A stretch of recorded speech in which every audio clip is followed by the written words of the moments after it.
Bienvenidos a esta nueva edición del seminario del Centro de Modelización Matemática MODEMAT. El día de hoy tenemos perdón, la presentación de Sofía López. Sofía es estudiante del programa de doctorado en Matemática Aplicada del Departamento de Matemática de la Politécnica Nacional e investigadora del MODEMAT. Esto es parte de su trabajo para su tesis doctoral, este extenso trabajo que lo hemos hecho en conjunto con Pedro.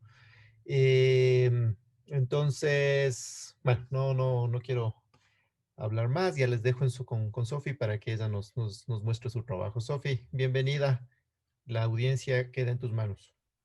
Listo, gracias, Sergio. Bueno, antes de comenzar, me gustaría decir que es bastante grato para mí presentar este trabajo en este seminario, ya que meses antes, igual yo di una charla en este seminario y la discusión que se generó después de esa charla fue de bastante ayuda y sirvió bastante en la etapa inicial de este trabajo. Entonces es agradable para mí presentarlo ahora y para que ya ustedes vean el trabajo después de muchos meses después. Ok, listo. Entonces voy a presentar el método de segundo orden con penalización exacta para fluidos de Bingham. ¿Sí? Como dijo Sergio, bueno, esto es un trabajo en conjunto con Sergio González y Pedro Merino. Ok, entonces comencemos por el problema. Para la audiencia recurrente de este seminario está bastante familiarizada con los fluidos de Bingham. Sin embargo, voy a dar una pequeña introducción, ¿sí? Entonces, los fluidos de Bingham son parte de un conjunto más grande, que son los fluidos no newtonianos, ¿sí? Entonces, estos fluidos tienen dos características principales. La primera es que responden a la fuerza que uno aplica sobre ellos no linealmente. Es decir, no es como el agua o el aceite, que si yo imprimo una magnitud, ellos van a responder en la misma magnitud. Estos son diferentes, no responden de la misma manera. Y entre ellos tenemos las pinturas, de mantequilla de maní, el chocolate, la pasta dental, la salsa de tomate y esta famosa mezcla que ven aquí, esta verde, que es maicena con agua, ¿sí? Entonces, una clase específica de estos fluidos son los fluidos de Bingham. Y la segunda característica importante es que presentan un umbral de plasticidad, ¿sí? Está dado por es un escalar. Entonces, si la fuerza que yo aplico es mayor a este escalar, el fluido se comporta como un sólido rígido, se mueve como un sólido rígido. Y si la fuerza que yo aplico está por debajo de este umbral de plasticidad, se mueve como un fluido, como un líquido, ¿sí? Se mueve con deformación continua. Ok. Entonces, el campo de velocidad de estos fluidos resulta de resolver este problema de minimización que vemos aquí, sujeto a esta restricción, ¿sí? Entonces, esta restricción de acá, la divergencia de la velocidad U igual a 0, nos dice que el fluido es incompresible, es decir, que la densidad del fluido se mantiene constante a lo largo del flujo. Y como vemos, este problema está dado en una configuración de 2 o 3 dimensiones. ¿Sí? Es decir, nuestro fluido está en una geometría de 2 o 3 dimensiones. Ok, entonces, tenemos nuestro problema de minimización, ¿sí? Como había advertido antes. Este G que ustedes ven acá, ese es el umbral de plasticidad, ¿sí? Ese numerito, si mi fuerza es mayor que ese numerito, se mueve como un sólido, perdón, si es menor que ese número, se mueve como un sólido. Si es mayor, se comienza a fluir como un líquido, ¿sí? Y también es importante este término que está en rojo porque, como vemos, tenemos aquí la norma de Frobenius. Por lo tanto, cuando E de U es igual a 0, nuestro funcional no es diferenciable, ¿sí? Entonces tenemos nuestro problema, que es un problema de optimización que está en el espacio H01, denotado de esta manera porque tenemos un campo de velocidad en el que cada una de las componentes está en el espacio H01, ¿sí? Insisto, tenemos la restricción del fluido incompresible y como ya les dije, tenemos un funcional no diferenciable. Entonces, lo primero que vamos a atacar es la no diferenciabilidad con una estrategia ya bastante conocida, ¿sí? Entonces, vamos a regularizar nuestro funcional con esta función de acá, ¿sí?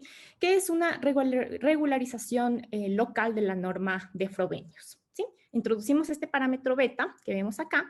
Mientras beta es más grande, la función se aproxima al valor, a la norma, ¿sí? Listo. Y la propiedad es que esta función hace que mi funcional se transforme en un funcional diferenciable, ¿sí? Por lo tanto, arreglo ese problema y ya tengo un funcional diferenciable. Ok, las condiciones de KKT de mi problema, ¿no es cierto?, están dados por este sistema que vemos acá, ¿sí? Las obtuvimos usando el trabajo clásico de Sobian-Curtius y obtenemos la existencia de un multiplicador lambda que está en espacio L02 asociado a la solución U, ¿sí? Entonces, tengo condiciones KKT de mi problema, ¿sí? Ok, y ahora voy a hablar acerca del método, ¿sí? Entonces, aquí voy a explicar los dos ingredientes más importantes que tiene nuestro método, ¿sí? Entonces, básicamente vamos a pensar como dos condimentos o dos sazonadores que son muy importantes porque nos van a dar características bastante atractivas al método, ¿sí? Entonces, tenemos la pimienta y la sal. Con la pimienta, ¿no es cierto? Vamos a pensar la penalización exacta vamos a pensar como la pimienta, ¿sí? Es uno de los ingredientes importantes. Y el segundo importante es la información de segundo orden, ¿sí? Entonces, a continuación voy a hablar los resultados más importantes que obtenemos al usar estos ingredientes, ¿sí? Entonces, a partir de acá la presentación va a ser un poco al revés, es decir, primero voy a presentarles el método, sus propiedades más importantes, los resultados que obtuvimos y le vamos a dar un poco más de protagonismo a los experimentos numéricos. Entonces, con la penalización exacta que obtuvimos, primero la equivalencia entre el problema con restricciones y el problema penalizado, ¿sí? Entonces, como vemos acá, ¿no es cierto? Voy a revisar al anterior slide. Teníamos acá, ¿no es cierto?, nuestra restricción. Lo que yo hago es penalizar esta restricción, ¿sí? Con la norma L1, ¿sí? Entonces, lo que hacemos es subir esta restricción al funcional, ¿no es cierto?, con este parámetro sigma, ¿ok? Cuando hago esto, voy a tener yo la equivalencia entre el problema con restricciones, ¿sí?, y el problema penalizado, ¿ok? Por lo tanto, esto se da a partir de un sigma mayor que este sigma sub cero, ¿sí? Es decir, a partir de este sigma sub cero voy a tener la equivalencia entre los dos problemas, ¿sí? Y aparte de eso, obtuvimos una estimación para este sigma sub cero. Es importante obtenerlo, ¿sí? Para obtener la equivalencia de los dos problemas. Por lo tanto, tuvimos que la estimación del sigma sub cero estaba dada por la norma del multiplicador. Ok, y aquí quiero hacer una observación respecto a la penalización cuadrática. ¿Qué pasa si yo en lugar de penalizar este término con la norma L1, penalizo con esta norma L2, ¿sí? Entonces, en ese caso, ya no tengo la equivalencia entre los problemas, es decir, la equivalencia se da solo al límite de este parámetro mu. Si yo mando este parámetro mu al infinito, ahí voy a tener recién la equivalencia de los dos problemas, ¿sí? Entonces, eso es lo que ganamos con la penalización L1. Listo. Y también con la penalización exacta, por eso lo decimos exacta, ¿no es cierto? Porque ya tengo esta equivalencia entre los dos problemas, recuperamos la presión. ¿Qué hicimos? ¿Cómo lo hicimos? Entonces, extendimos los resultados de la teoría de Derram, que nos da la existencia de la presión en el problema de Stokes. Entonces, extendimos estos resultados y logramos tener un teorema análogo. Y también fue importante utilizar la condición de optimalidad de este problema, sin restricciones. Entonces, con la condición de optimalidad de este problema sin restricciones, que se escribe de esta manera, nosotros obtuvimos que la presión era igual a este elemento Z, que está en L02, y está acotado de esta manera. ¿Sí? Listo, ahora pasemos a la sal, es decir, nuestro segundo ingrediente importante, ¿no es cierto?, es la información de segundo orden generalizada de este problema. A continuación voy a hacer unas pequeñas observaciones de cómo obtuvimos esta información. Entonces, lo primero que tenemos que ver es que obviamente nuestro funcional hasta acá era diferenciable. Aumenté yo este término, otra vez tenemos una no diferenciabilidad, la divergencia de U igual a 0, ¿no es cierto? Si la divergencia de U es igual a 0, ese término ya es no diferenciable. Por lo tanto, para lograr obtener una información de segundo orden, primero tengo que tener una información de primer orden, ¿de acuerdo? Entonces hicimos el mismo tratamiento que para este término de acá, ¿sí? Si yo introduzco la regularización de Hoover del valor absoluto, voy a obtener esta función h gamma, que está dado de esta manera, donde el valor absoluto sub gamma denota la regularización de Hoover del valor absoluto. ¿Sí? Entonces aquí tenemos un gráfico en el que podemos ver cuál es el efecto de esta regularización. Sí, entonces, mientras más grande es gamma, nuestra función se aproxima más al valor absoluto. Sin embargo, en la parte no diferenciable del valor absoluto, vemos que aquí sí podríamos tener nosotros la derivada, ¿sí? Listo. Ahora, tengo ya información de primer orden. Sin embargo, esa información de primer orden ya no es diferenciable, ¿sí? Es decir, logré tener hasta una primera derivada en el sentido clásico de Fréchet, pero no más. Por lo tanto, ¿qué hicimos en este caso? Tuvimos que usar la teoría de operadores no suaves o semi-smooth de superposición, ¿sí? Entonces, básicamente usamos la noción de semi-smoothness, pero para funciones en espacios de Banach. Y con eso logramos obtener dos operadores importantes. Este J caligráfica, que va a ser la información de segundo orden asociado al J', y este H caligráfico, que va a ser la información de segundo orden asociado a este término de acá. Listo.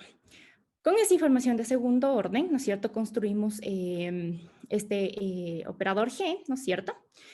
Y luego deducimos una dirección de descenso W, ¿sí? Entonces vamos a encontrar una dirección de descenso W enriquecida con esta información de segundo orden.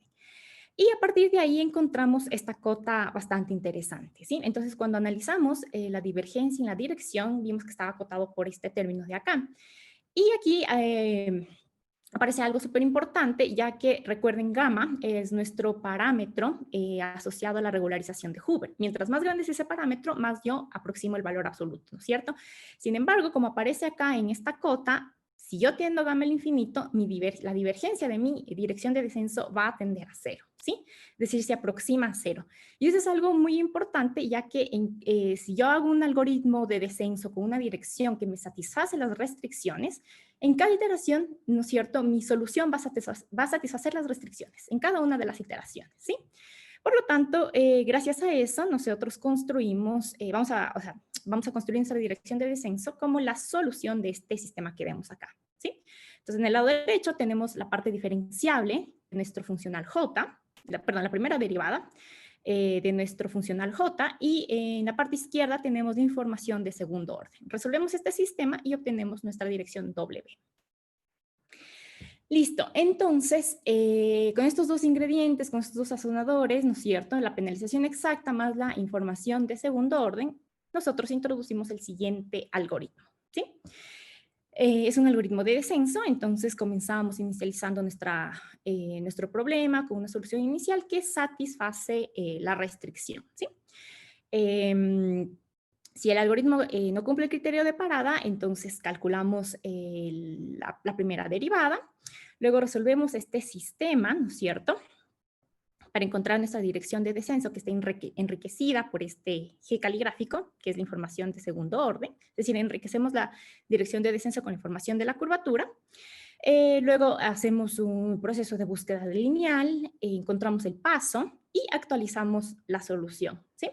Entonces, voy a recalcar lo que dije anteriormente, ¿no es cierto? Si yo tengo una solución actualizada de esta manera, si la divergencia de U es igual a 0 y la divergencia de mi dirección también es igual a 0, ¿no es cierto?, mi nueva solución también va a satisfacer las restricciones. Listo. Y ahora, ¿qué usamos como criterio de parada? Usamos el producto en dualidad de la derivada, la primera derivada y mi dirección de descenso, ¿sí? Entonces, esto nos da un sentido de descenso. Cuando se aproxima a 0, vamos a tener la convergencia del algoritmo. Ok, y ahora les voy a hablar sobre los experimentos numéricos, ¿sí? Entonces van a estar alrededor de los 3 parámetros más importantes de nuestro método, ¿sí? Entonces vamos a recordarlos. Tenemos sigma, gamma y beta. Sigma, recuerden, es el parámetro que está asociado a la penalización, es decir, el que nos da la equivalencia, ¿no es cierto?, entre el problema penalizado y el problema sin restricciones. Perdón, el problema con restricciones y el problema penalizado, ¿sí? Entonces recordemos que si sigma es mayor que este sigma sub 0, yo tengo la equivalencia. Entonces es un parámetro muy importante. De igual manera el gamma, como ya vimos, este gamma también es muy importante porque hace que mientras gamma es grande, hace que mi dirección caiga, satisfaga la restricción, ¿sí? Y beta es el parámetro asociado al segundo orden de la parte regular, ¿sí? Está asociado a la regularización de Hoover de la norma de Frobenius. Ok, entonces nosotros realizamos los experimentos numéricos usando este modelo de referencia, este benchmark, que es el fluido de Bingham en un reservorio. Y el fluido se mueve gracias a una fuerza rotacional. Esa fuerza rotacional está dada por este F, ¿sí? G es el parámetro, es el umbral de plasticidad, como les decía, ¿no es cierto? Y usamos una malla con este paso espacial, ¿sí? Y como ven, esta sería la configuración que obtenemos al final, ¿sí? Este es el fluido que está rotando en el reservorio cuadrado. Listo, entonces vamos a hablar sobre sigma. En este experimento, lo que hicimos es correr el algoritmo para distintos valores de sigma. Como vemos acá, desde 50 hasta 10.000, ¿sí? Corrimos un número fijo de iteraciones en nuestro algoritmo, ¿sí? Y vimos que a partir de sigma igual a 900, ¿no es cierto? Como pueden ver en la imagen, la divergencia alcanza un orden entre 10 a la menos 7 y 10 a la menos 8, ¿sí? Y no hay mucha diferencia entre 900 y 10.000. De hecho, ni siquiera podemos ver la línea turquesa en este gráfico, ¿sí?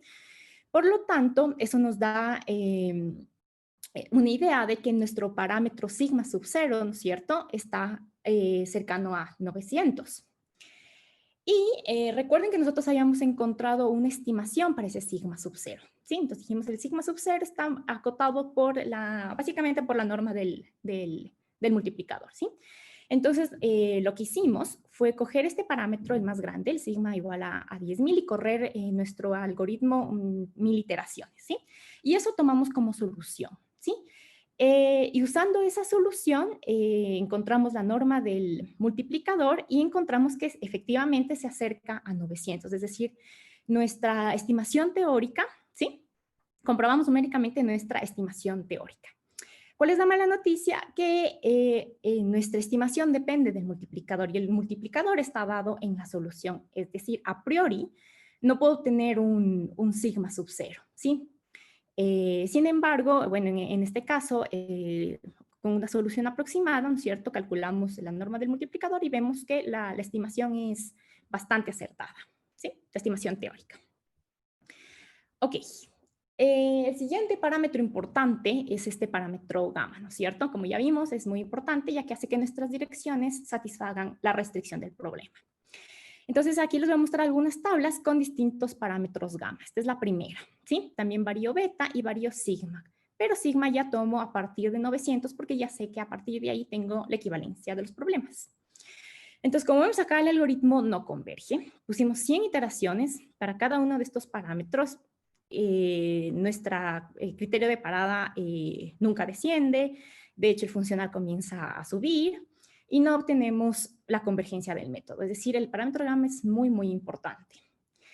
Ahora, pusimos el parámetro gamma igual a 1 por e a la 8 y ahí sí obtuvimos estos resultados, ¿sí? Entonces, como ven, el algoritmo converge con beta 500 en 2 iteraciones, acá en 20 iteraciones. Vemos el descenso, ¿no es cierto? O sea, nuestro criterio de parada tiene un orden de a la menos 4 y la divergencia, como ven, está bastante cercana a 0. Y vemos que se empieza a estabilizar el costo, ¿sí? Y subimos ese parámetro aún más, ¿sí? Un orden más. Y como vemos acá ya tenemos una estabilización del funcional de costo. En los dos casos, la divergencia alcanza todavía un orden menor, ¿sí? Y también tenemos un orden menor en el criterio de parada, ¿sí? Entonces, mientras más grande es el gamma, mejores resultados tenemos, ¿sí? Ok, a continuación, en este tercer experimento, hicimos la comparación de un problema, perdón, del problema de Bingham, pero en una configuración entre dos placas. ¿Por qué? Porque tenemos la solución exacta, la solución analítica de este problema, ¿sí? Entonces hay muy pocos, creo que este es uno de los únicos problemas de los cuales se conoce la solución exacta que está dada por esta función, ¿sí? Es decir, como ven acá, nuestro campo de velocidad solo tiene velocidad en X, ¿sí? Entonces comparamos la solución exacta con la solución de nuestro algoritmo. Y más aún también lo comparamos con el método semi-smooth, ¿sí? Que ha sido aplicado en otros trabajos para la solución de este problema. Entonces, como vemos en el gráfico de acá, vemos que el método semi-smooth desciende bastante bien en las primeras iteraciones, pero luego se estanca, ¿sí? Y la penalización exacta al inicio comienza a bajar, sin embargo, el descenso más importante en la caída del error se ve en las iteraciones finales y luego igualmente se estanca, pero alcanzamos un orden mucho menor, 10 a la menos 4, que 10 a la menos 2 en el semi-smooth, ¿sí? Listo. Otro experimento que realizamos fue la comparación con otros métodos de segundo orden, ¿sí?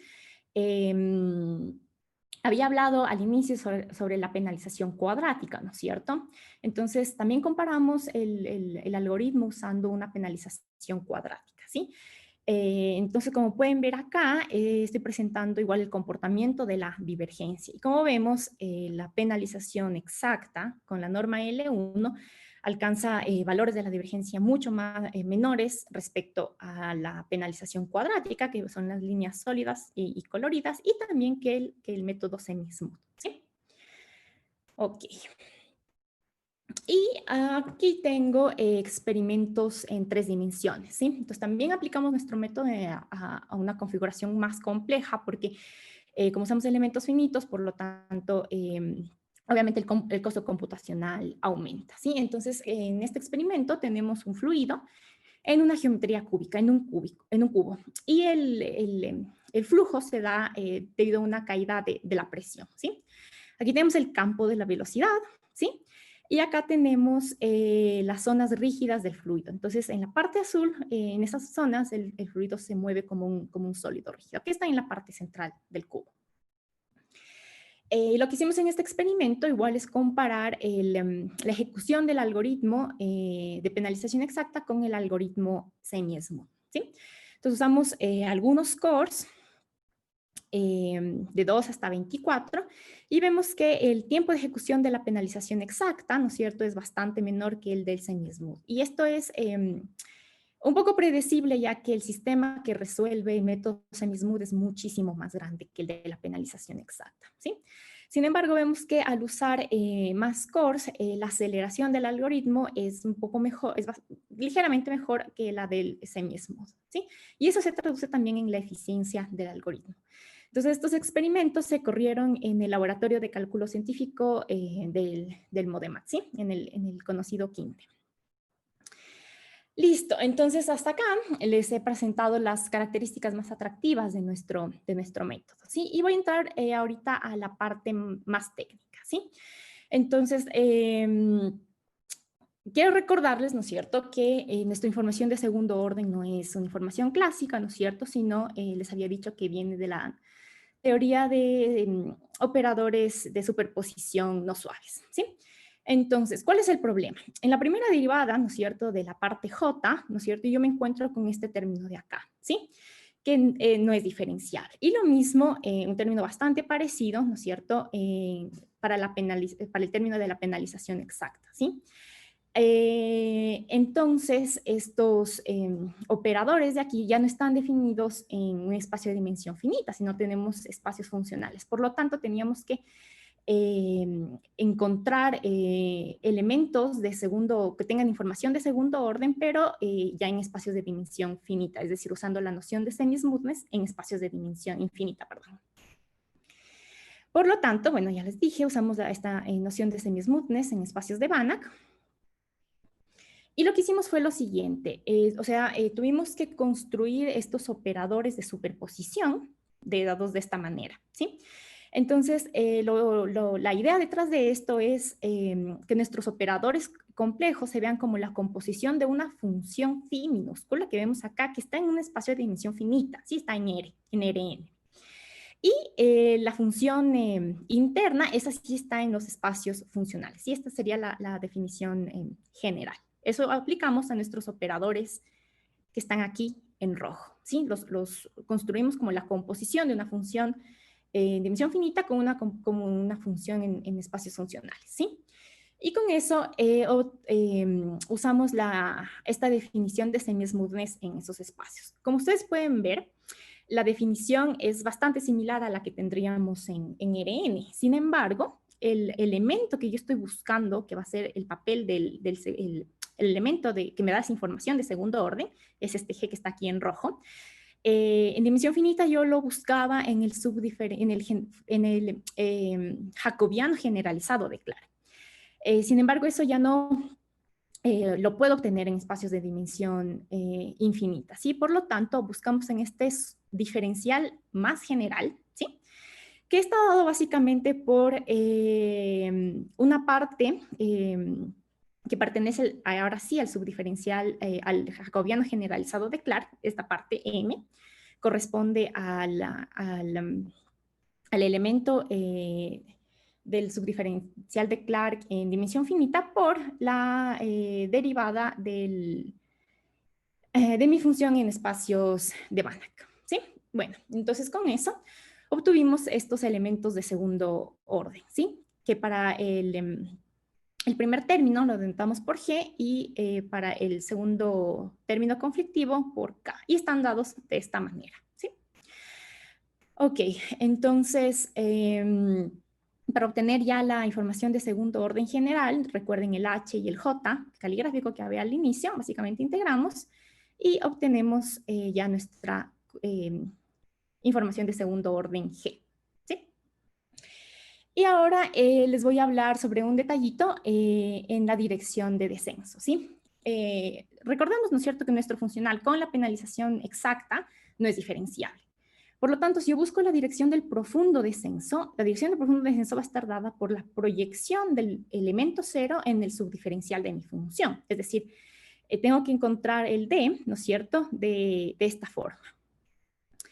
Eso equivale a resolver el siguiente problema de minimización, ¿sí? Yo tendría que resolver todo este problema para encontrar la dirección del profundo descenso. Y esto es un problema con restricciones de caja.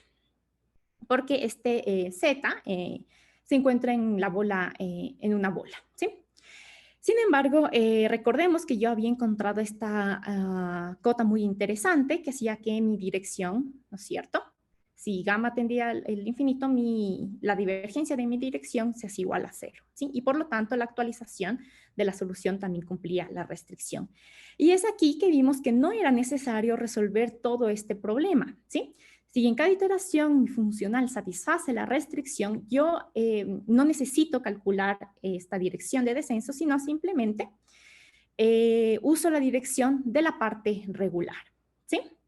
Entonces, otras de las ventajas de la construcción de la dirección de esta manera. Y finalmente les voy a hablar sobre los elementos que usamos para el análisis de convergencia, ¿sí? Entonces, usamos elementos bastante estándar. Para un método de descenso. Necesitamos el Lipschitz continuidad de la información de primer orden, necesitamos que nuestra forma bilineal asociada al segundo orden sea coerciva, por lo tanto tuvimos estas cotas. 2 es igual a 3, ya que W satisface el sistema a partir del cual encontramos la dirección de descenso, ¿no es cierto? Y estas cotas de acá son bastante usuales cuando se analizan métodos de descenso. Entonces, estos fueron los argumentos claves y con eso encontramos una condición de descenso suficiente para nuestro funcional. Demostramos que la sucesión de gradientes que genera el algoritmo al límite converge a cero. Y finalmente encontramos que la sucesión generada por el algoritmo converge al mínimo del funcional. Y listo, eso era todo lo que les quería comentar. Muchas gracias por su atención.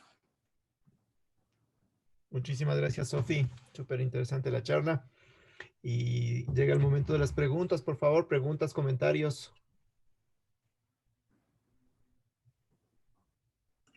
Hola, Sofía, hola, Sergio. Yo sí tengo una pregunta, pero, o sea, no sé si es tonta la pregunta. Ya.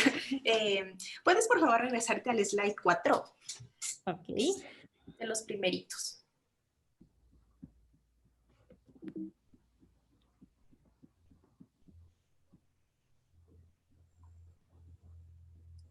Ahí es básicamente donde introducías el problema.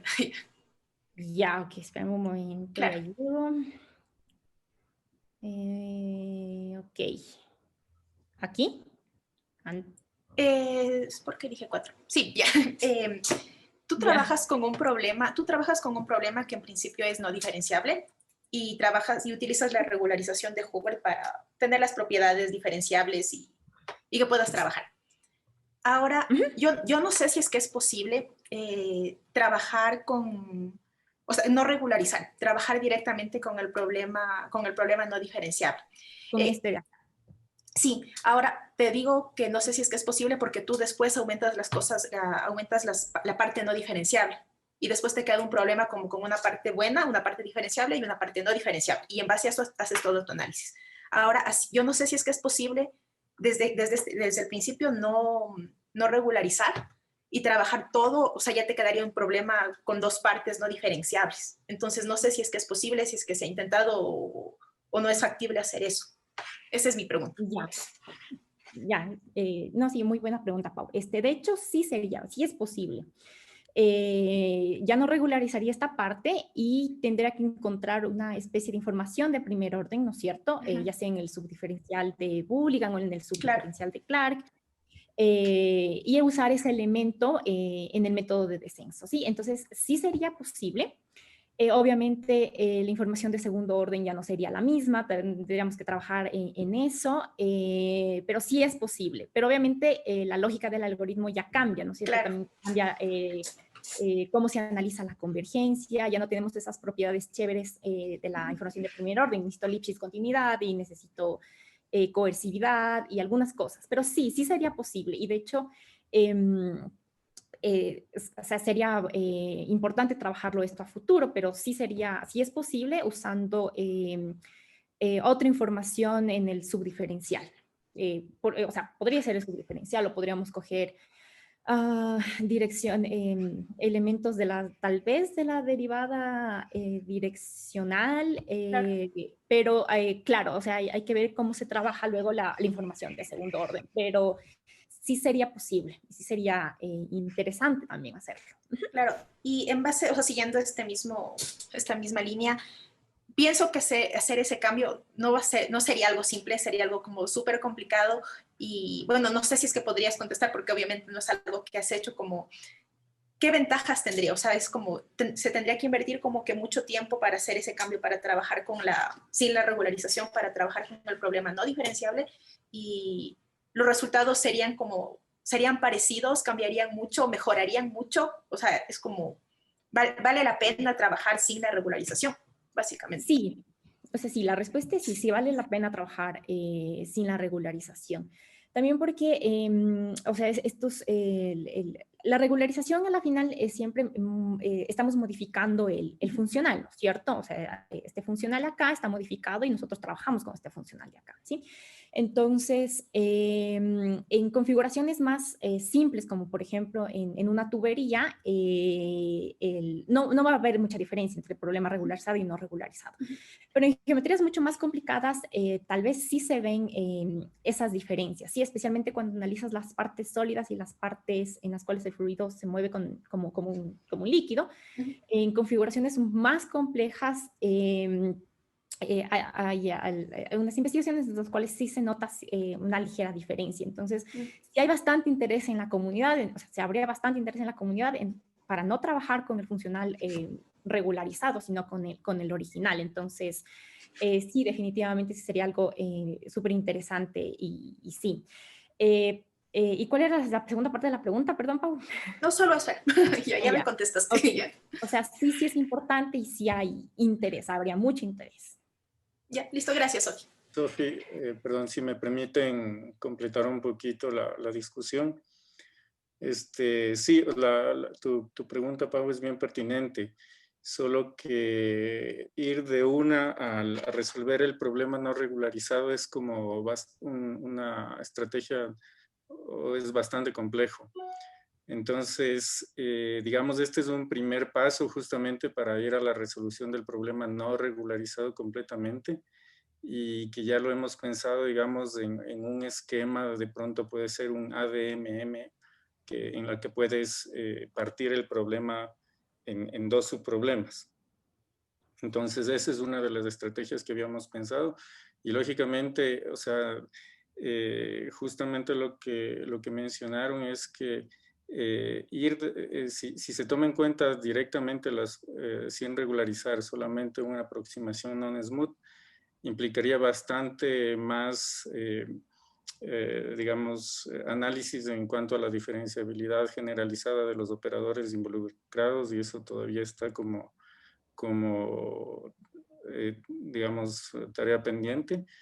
Y también el tema es que no sabemos cuánto va a afectar esto también al tema de la velocidad de la convergencia, porque cuando tenemos operadores ya no diferenciables, perdemos algunas propiedades buenas, sobre todo en la parte de la demostración de la convergencia y digamos, posiblemente también en la velocidad de la convergencia, que también es algo que está pendiente de la demostración. Listo, gracias.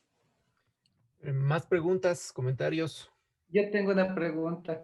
Dale, David. Gracias. Bueno, primero, gracias, Sofi, por la charla. Estaba full interesante.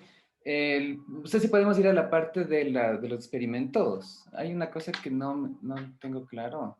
Ok. Estás comparando los números de cores que usas por experimento. No sé si entendí bien, pero o sea, lo que tengo entendido es que es un método de descenso que utiliza información de segundo orden para acelerar esa convergencia, ¿no es cierto? Ujú. El número de cores, ¿en qué influye exactamente en tu algoritmo?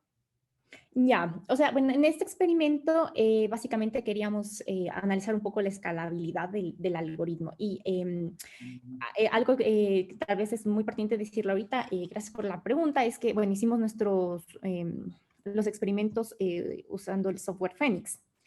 Y aprovechamos la capacidad de paralización del software para usar estos distintos cores, ¿sí? Es decir, el algoritmo que yo lo presenté acá, ok, déjame regresar.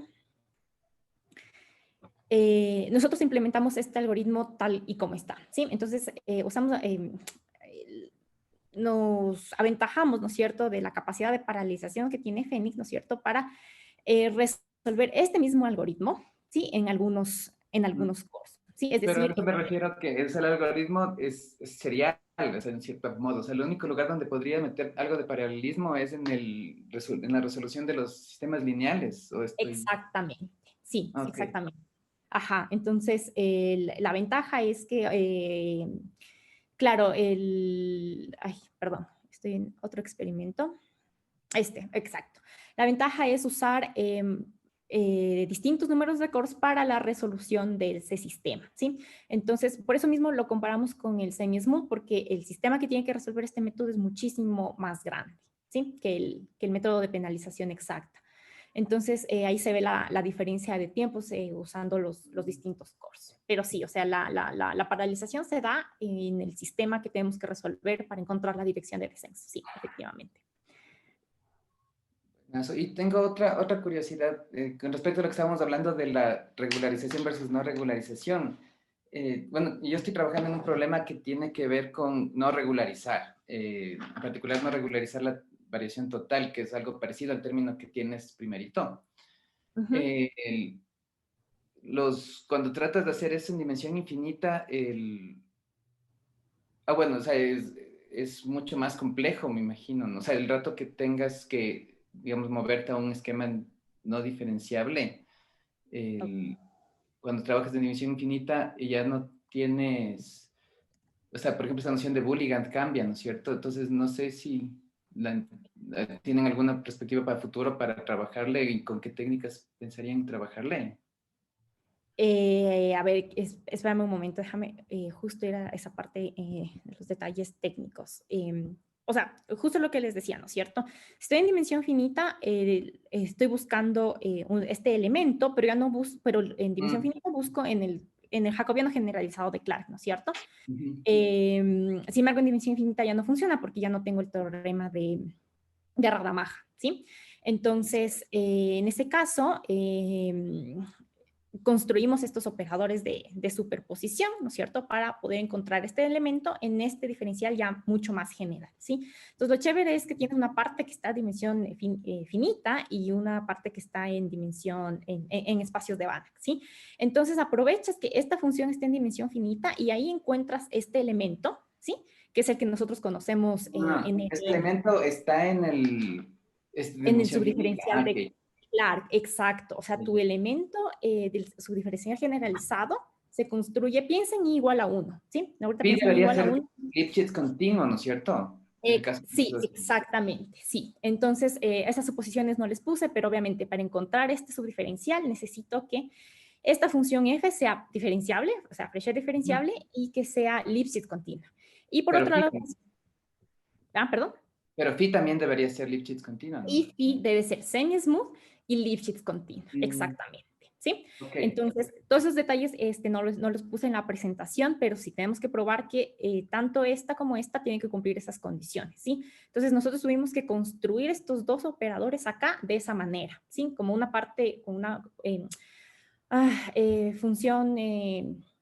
la composición de dos funciones, la externa está en dimensión finita y la interna está en espacios funcionales, ¿sí? Entonces, la idea súper chévere es construir este diferencial más grande, entonces te vales de que ya tienes el elemento del subdiferencial de Clark generalizado y lo multiplicas por la derivada de la función interna, ¿sí? Entonces, no pienses ahorita en la sumatoria, simplemente piensa en I igual a 1, entonces tienes M por F, ¿sí? Entonces, coges M es la derivada, el elemento subdiferencial de esta función, y la derivada de f está, y lo multiplicas por las derivadas de f.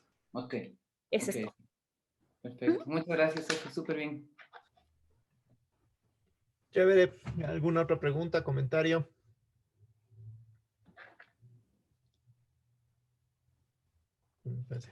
Bueno, si no es del caso, Sofi, muchísimas gracias por tu charla, súper interesante. Cae dentro de todo el trabajo que venimos haciendo en el centro, como ya todos ustedes saben, este gusto por la optimización non-smooth parece ser que se está haciendo cada vez más trending topic, me parece bien, por otro lado.